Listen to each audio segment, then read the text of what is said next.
up, guys? Hi! I know it's been a while since my last upload, and you might be looking for me or not, but the important thing is I'm here now and I'm doing my very first live. So, for those of you who do not know, I'm back in the Philippines for good, and I kind of took a break from teaching. Well, not totally because I'm teaching Japanese students for a month now, right? It's an ESL school, so it's not technically the kind of teaching that I'm used to for 7 years, but yeah, it's still teaching, so not totally. Um, Aside from online teaching, I also am working on a novel with Good Novel.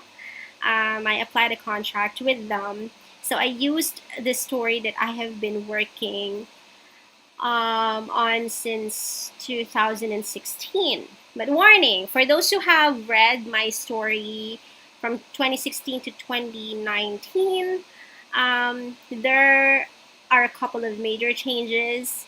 But you'll still love Kelly, you know.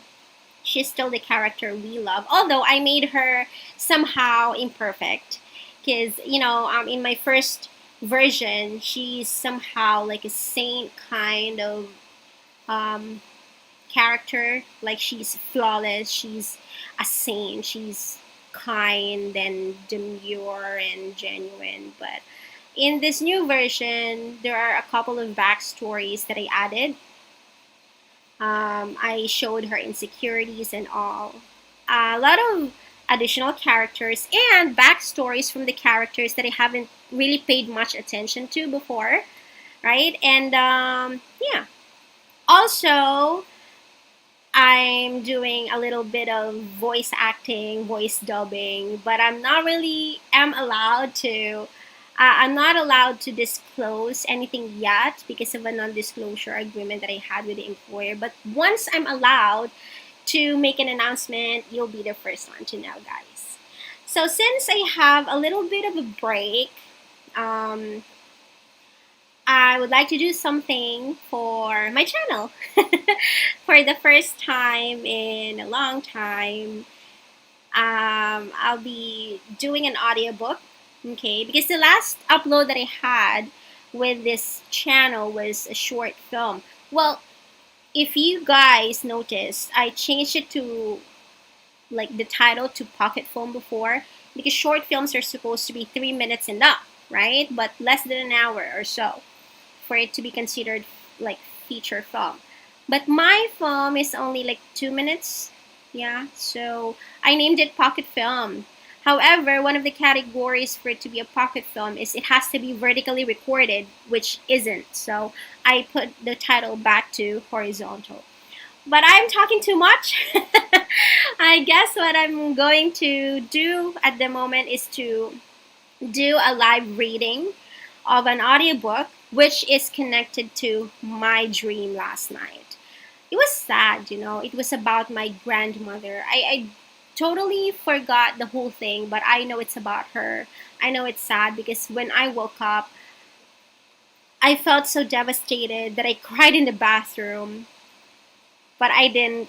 I made sure that Alvin didn't notice about it because I don't want him to worry about it. Anyway, so it's sad. And I checked on her. She's okay. She's healthy. She's vaccinated actually and all. But I think I'm doing this in honor of all the grandparents in the world and probably to remind everyone that we have very limited time with them, so we have to make sure that they're happy at the very last moment. Warning, there's some sort of death theme in this story, but um, since it was written for 7 to 12 years old, right? Yeah, it's safe. There are no gory details about the death and all, so we can all read it. All right, so if you're ready, I'm ready. Let me just put this one in so I can hear what I'm gonna have to say. Set it up, and let's do this.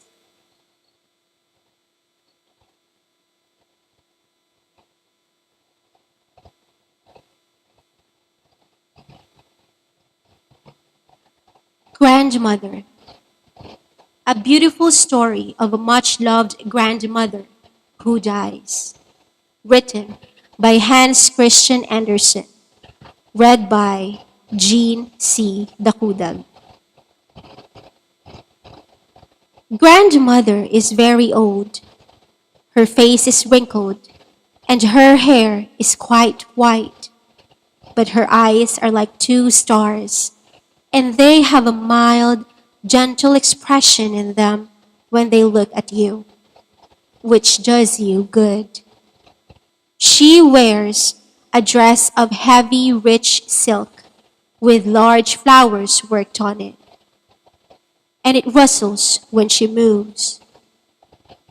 And then she can tell the most wonderful stories. Grandmother knows a great deal, for she was alive before father and mother. That's quite certain.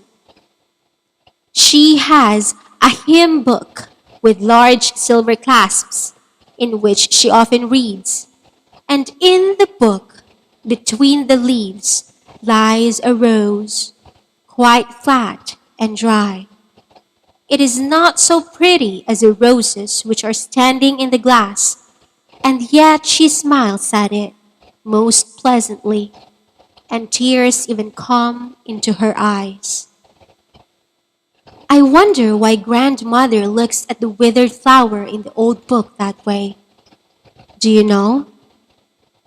Why, when grandmother's tears fall upon the rose, and she is looking at it, the rose revives and fills the room with fragrance. The walls vanish as in a mist, and all around her is a glorious green wood, where in summer the sunlight streams through thick foliage. And grandmother, why she is young again, a charming maiden, fresh as a rose, with round rosy cheeks, fair, bright ringlets, and a figure pretty and graceful. But the eyes, those mild, saintly eyes, are the same. They have been left to grandmother. At her side sits a young man, tall and strong. He gives her a rose, and she smiles. Grandmother cannot smile like that now. Yes, she is smiling at the memory of that day, and many thoughts and recollections of the past. But the handsome young man is gone, and the rose has withered in the old book, and grandmother is sitting there, again an old woman, looking down upon the withered rose in the book. Grandmother is dead now. She had been sitting in her armchair, telling us a long, beautiful tale. And when it was finished, she said she was tired and leaned her head back to sleep a while. We could hear her gentle breathing as she slept. Gradually, it became quieter and calmer, and on her countenance beamed happiness and peace. It was as if lighted up with a ray of sunshine. She smiled once more, and then people said she was dead. She was laid in a black coffin, looking mild and beautiful in the white folds of the shrouded linen, though her eyes were closed. But every wrinkle had vanished.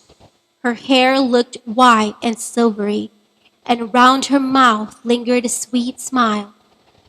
We did not feel at all afraid to look at her, who had been such a dear, good grandmother. The hymn book, in which the rose still lay, was placed under her head, for so she had wished it, and then they buried grandmother.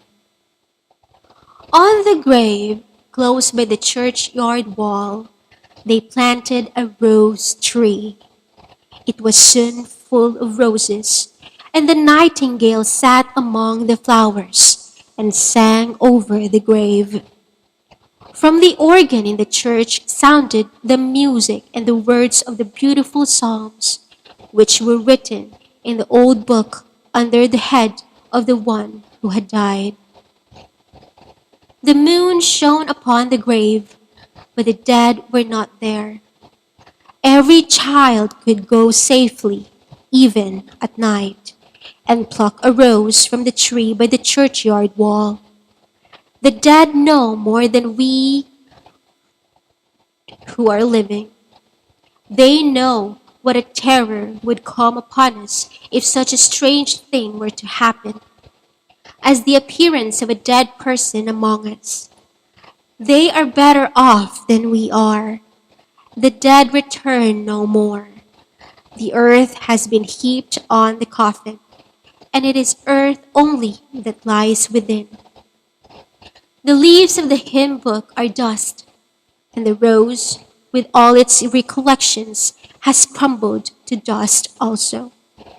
But over the grave fresh roses bloom, the nightingale sings, and the organ sounds, and there still lives a remembrance of old grandmother, with the loving gentle eyes that always looked young. Eyes can never die. Ours will once again behold dear grandmother, young and beautiful as when, for the first time, she kissed the fresh red rose that is now dust in the grave.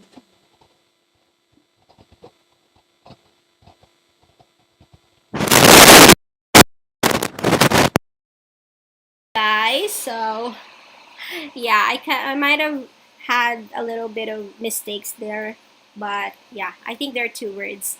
But yes, I guess what I want to say is let's all love our grandparents, grandmothers, and grandfathers. And as I mentioned earlier, let us cherish the moments that we still have for them. What I like about this story is that number one, yes, it talked about death. Yes, it's very sensitive for young children, right? But the way it was written, it's careful, it's delicate, I know, but it was presented in a way that children will not be scared at their grandparents when they see them lying in the coffin, right? I understand that um, death can be really harsh for young children, especially for their grandmothers, grandfathers, because when they have so much, like, little time left for them, they look forward for summer vacation, Christmas break, and all because those are the times that they see their grandparents. And knowing that it will never happen, like ever, because of the death, right?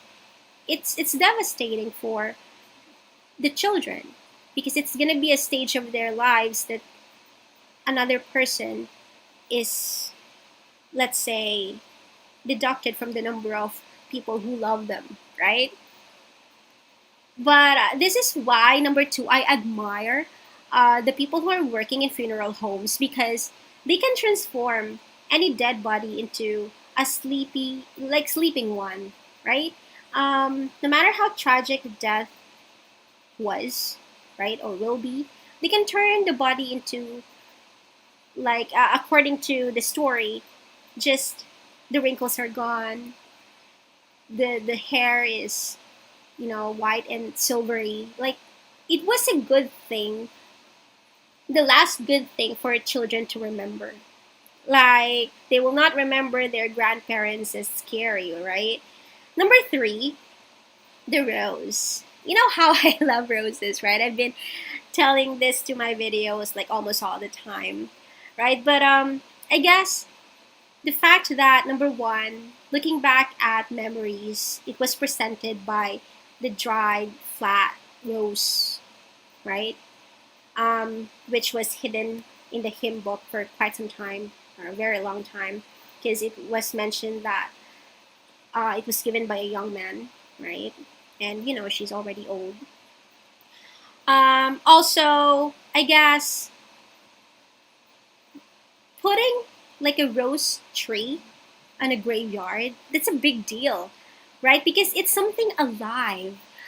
But where under it is actually someone someone dead or not alive, right?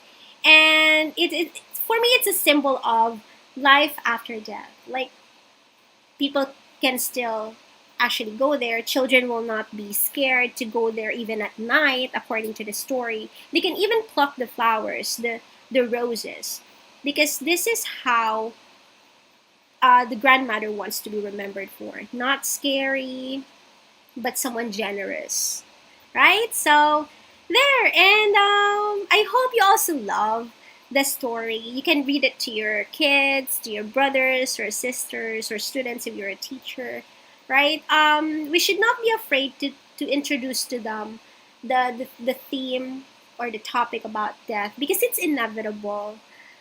But of course, you have to present it to them in a calm way, in a careful manner. And this story is perfect. That's I guess that's what I'm trying to say. All right, so it's already 10:48. I have other errands to do actually, and yeah, it's good to have another time with you. Thank you for those who are watching at the moment. Hi, Jean Jean. Hello. I'm sorry.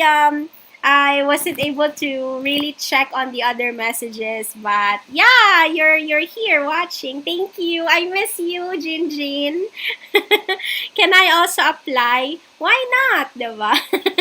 You can also do that. Anyway, I'm gonna talk to you guys next time once again, and I hope I have more free time. Oh, and by the way, I am going to I'm gonna try my best to finish um, a short film this week.